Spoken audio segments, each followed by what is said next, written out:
Everybody seems to care about the project a lot, which is, obviously it's important, and like, I don't know everybody's story, but I'm not assuming everyone here has been homeless. So for people to not be homeless and still care so much about doing something to raise awareness for it, it's a good thing.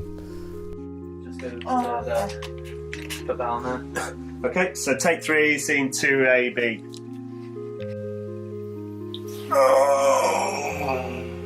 What's the matter with him?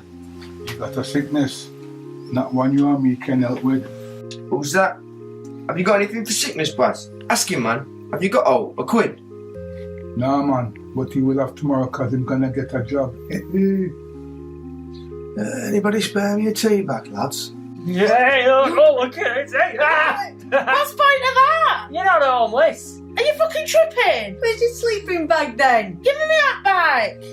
Hi, my name is Matt Ritchie. I'm the director of Hybird 3 Studios. Through our social enterprise, we run various social projects with different disadvantaged groups of young people.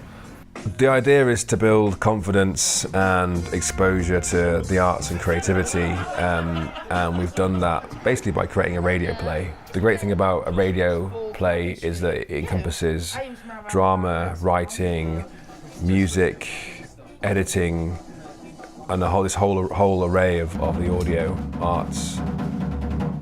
I think one of the first times I walked into Night Stop, I saw on the blackboard that they were offering sessions in media, script writing and stuff like that at Hybrid, so I was like, we came up with the idea of delivering a session, so to be involved in the project.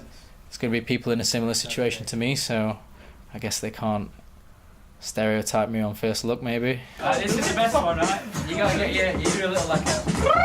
Oh, that's good so far. You gotta get every all the body what you need. Right, ready, everyone? 3, 2,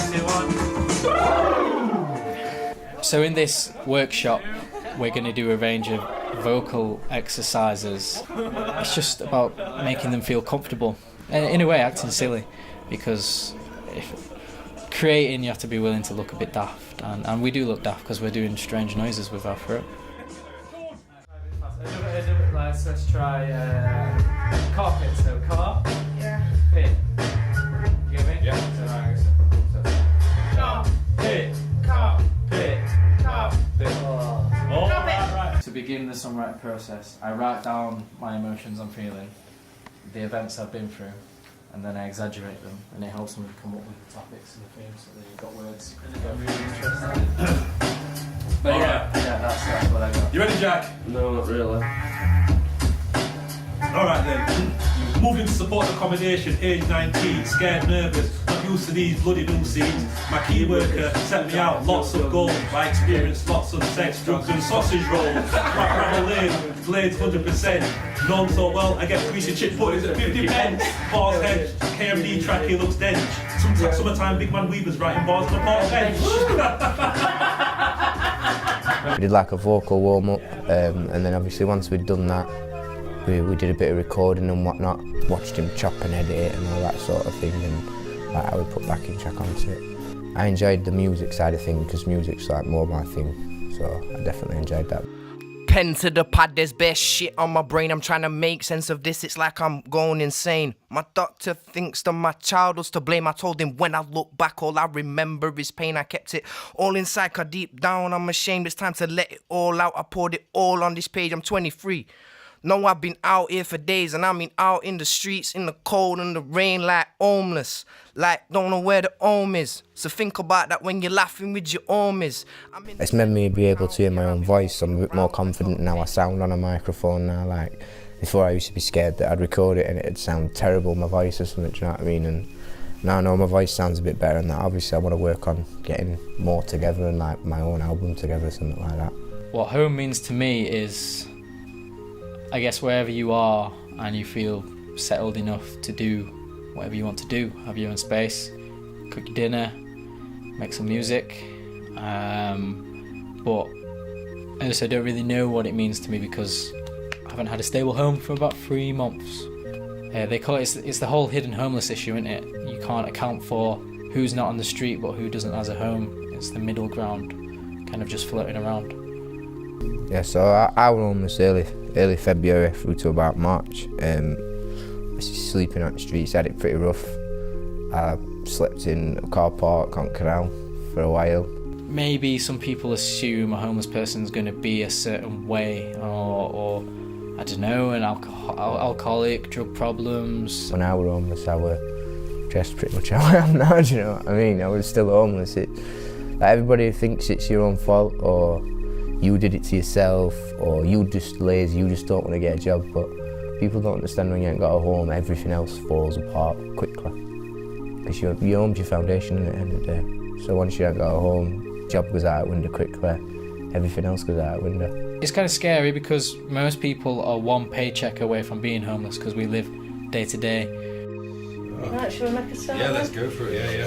Everyone know what we're doing. I'm just going to recap for Cameron. Okay, yeah. So I've written like a first draft, a bit of a baggy first draft of a script, and I want you to think about how I can get to that character more, whether things are realistic, whether you think something else entirely would happen. You know what I mean? Just from your experiences. My name's Rachel Genn and I am a writer. I've written some stuff for television before, but not for radio. This was a challenge for me because it were a new medium, but my biggest challenge was getting people's stories that they really wanted heard into one script.